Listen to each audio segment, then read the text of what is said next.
Hello guys, ఈరోజు daily vlog చాలా అంటే చాలా స్పెషల్. ఎందుకు స్పెషల్ అనేది చివరిదాకా చూడరి, మీకు తెలుస్తుంది.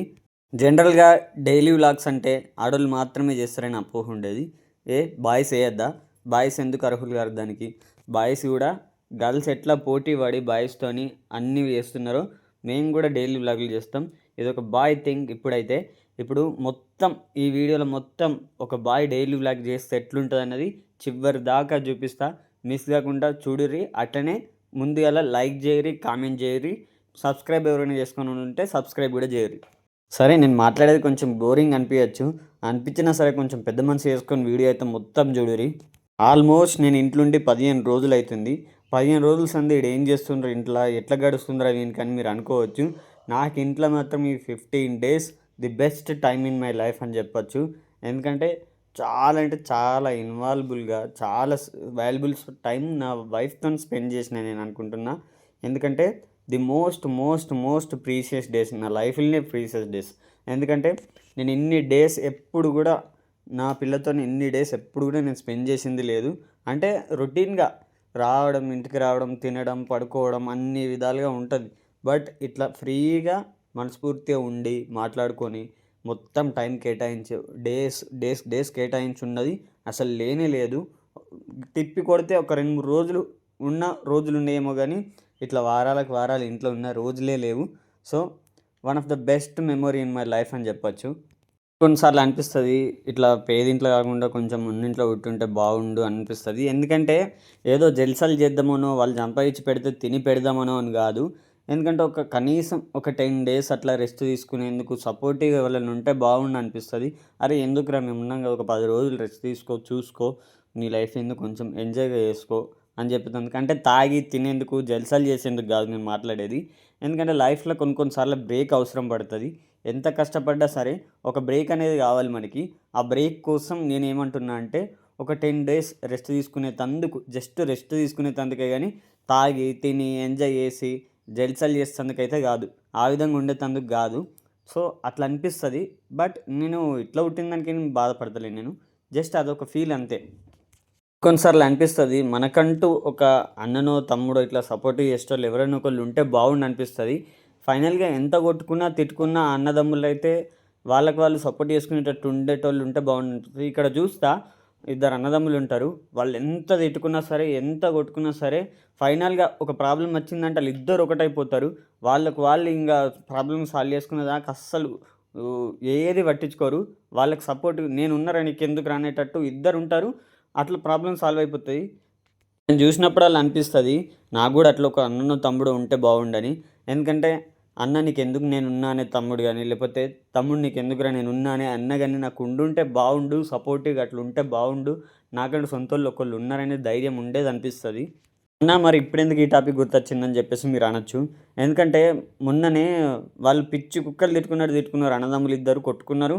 ఆయనతిగా వాళ్ళ అన్నని ఎవరో ఒకళ్ళు ఏమో అన్నారని చెప్పేసి వాళ్ళ తమ్ముడు గాడు కలాస్ ఇట్లా మీద కురికొచ్చిండు వాళ్ళ మీదకి. మా అన్నకి నేనున్న ఎవర్రా అనేది అని చెప్పేసి మస్తు ఇట్లా మాట్లాడిండు. అంత పిచ్చి కుక్కలు లెక్క కొట్టుకొని అంత ఇది చేసి మళ్ళీ ఇప్పుడు ఒకళ్ళు ఇది రాగానే ఇట్లా సపోర్టివ్గా వచ్చినాయి చూడు, అది నాకు బాగా నచ్చింది. మనకంటే అట్లా రక్త సంబంధం ఒకళ్ళు ఉంటే బాగుండు అనే ఫీలింగ్ వచ్చింది అంతే. ఇక్కడ మన అమ్మగాడు మామిడికాయ చట్నీ నూరి చేస్తుంది చూడురి, ఎంత బాగా చేస్తుందో. అమ్మగాని చేస్తున్న ఏది చేసినా అద్భుతంగా ఉంటుంది. మస్తు బోర్ కొట్టిస్తున్నా కదా నా మాటలతోని. సరే ఇక కొద్దిగా అడ్జస్ట్ కారి, లైక్లు అయితే లైక్లు, కామెంట్లు అయితే కామెంట్లు చేయరు జరా. అమ్మగాడు చికెన్ కర్రీ చేస్తుంది. ఒక్కొక్కసారి ఒక్కొక్క రకంగా ఒక్కో ప్రాసెస్లో చేస్తుంది, కానీ ఎవ్రీ టైం చికెన్ టేస్ట్ మాత్రం ఇచ్చిపర్ లెవెల్ ఉంటుంది. ఆమె చికెన్ పిచ్చి వల్ల నేను కూడా చికెన్ లవర్ అయిపోయినా మొత్తానికి. చికెన్ లేకపోతే మాకు డే గడవదు అనే ఫీల్ వస్తుంది. అయినా సమ్మర్ ఇంత వేడి పెట్టుకొని మీరు చికెన్ తింటారంటే మీరు గొప్పలని మీరు అనుకోవచ్చు. ఎందుకంటే మాకు నాన్ వెజ్ లేకపోతే ముద్ద దిగదు అనే స్టేజ్కి వెళ్ళిపోయినాం మేము మొత్తానికి. అందరన్నా మీరు ఇంత చికెన్ తింటారు అని చెప్పేసి మీరు అనుకోవచ్చు. మా పెళ్ళైన కొత్తలనైతే చికెన్ తినుడని ఆలోచనలే గగనం మాకు. ఎందుకంటే నేను నెలకొకసారి 2 నెలలకు ఒకసారి తిద్దును. ఎందుకంటే నేను అసలు పీస్ ఎత్తును మొత్తానికి. అసలు చికెన్ తెచ్చుడు అనేదే ఉండపు. పాపం ఆమె అడిగేటందుకు కూడా ఆమెకు లీనియన్స్ కూడా ఇవ్వలేను అమ్మగానికి. ఇక రాను రాను రాను రాను మార్చుకుంటూ వచ్చి ఇట్లా డైలీ తినేదాకా తెచ్చుకుంది. పాపం మస్తు పేషెన్స్తోని మస్తు ఓపికగా నన్ను మార్చుకుంది, ఇక్కడ దాకా తీసుకొచ్చింది. డైలీ చికెన్ తినేటట్టు చేసింది, నన్ను చేసింది ముఖ్యంగా. నేను చికెన్ లేకపోతే నేను ఉండలేకపోతుంది ఇప్పుడు. పాపం ఆమెనేమో ఇంట్లో 365 డేస్ తినేటామె. నేను మా ఇంట్లోనేమో కొన్ని సండేలు కూడా తెచ్చుకోము. కొన్ని సండేలు తిన్నామంటే తిన్నాం, ఉన్నామంటే ఉన్నాం అన్నట్టు ఉండేటోళ్ళం. అక్కడికెళ్ళి ఇప్పుడు డైలీ చికెన్ తినే కాడికి వచ్చేసినాం. ఎంత పేషెన్స్‌తోని మార్చుకుందంటే ఆమెకు ఓపికకి ఎంత మెచ్చుకున్నా తక్కువనే. ఏందంటే నా దృష్టిలో అప్పుడు కూరగాయలకు మాత్రమే తక్కువ రేట్లు. చికెన్ అంటే ఉన్నోళ్ళు మాత్రమే తింటారు. చికెన్ అంటే మస్తు రేట్ ఉంటది. అది మేము కొనలేము అనే స్టేజ్ ఉండేది నాకు.